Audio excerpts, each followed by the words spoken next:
আজ শুক্রবার গরম গরম ভাতের সাথে খাসির মাংস হলে খুব একটা মন্দ হয় না। তাই সকাল সকাল বাজারে বরকে পাঠিয়ে দিয়েছি টাটকা টাটকা খাসির মাংস নিয়ে আসার জন্য। একদম লাল লাল ঝাল ঝাল করে হাতে মেখে টাটকা টাটকা খাসির মাংস রান্না করেছি। আর বাঙালিরা হাতে মেখে যে কোনো কিছু রান্না করলে তার স্বাদ দ্বিগুণ হয়ে যায়। আর এই খাসির মাংস রান্নাটা এত সিম্পল, খুবই বেসিক মশলাগুলো দিয়েই মাংসটা রান্না করেছি, কিন্তু খেতে হয়েছিল দুর্দান্ত। এই যে বাজার থেকে একদম টাটকা খাসির মাংস নিয়ে আসা হয়েছে, এবার মাংসটাকে ভালো করে ধুয়ে নিব। ভালো করে মাংস না ধুলে আমার আবার একদমই ভালো লাগে না।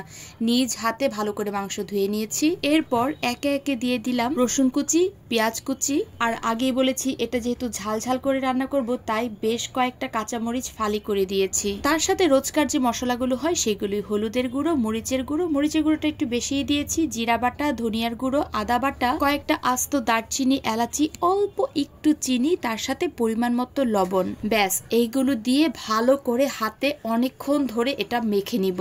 মাংসটাকে ভালো করে মাখার পর তাতে আমি বেশ কিছুটা সয়াবিন তেলও দিয়ে দিয়েছিলাম। তেলটা দিয়ে ভালো করে আরো অনেকক্ষণ মেখে নিব।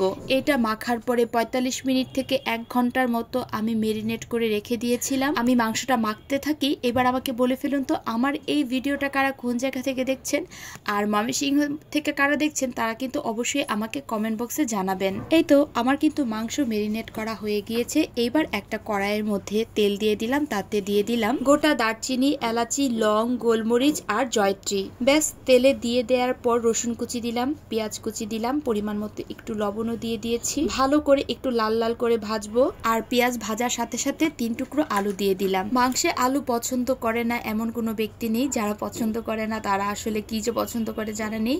তো আমি পছন্দ করি তাই আমি এখানে আলু দিয়ে দিলাম। মাংসের মধ্যে আলু খাওয়ার মজাই আলাদা।